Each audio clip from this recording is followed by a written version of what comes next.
Balorazioa naiz eta saria ez eukin,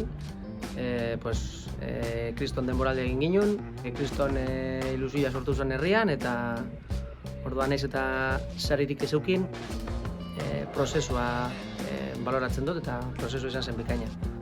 Aurreko urtean bezala, hasiko gara pitinki gure bidea egiten, eta bidean norarte heltzen garen, ikusiko dugu.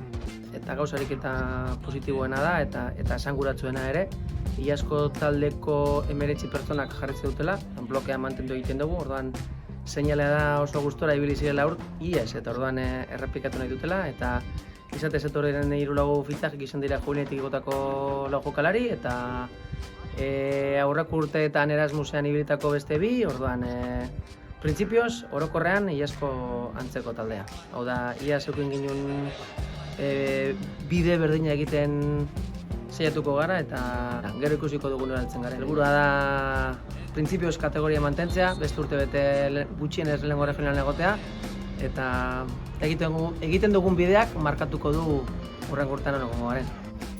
Darbataz urte piloa entrenetan, bai gazteak, bai nagusiak, eta iaz bizi izan genduna ez dut bizi inon bez.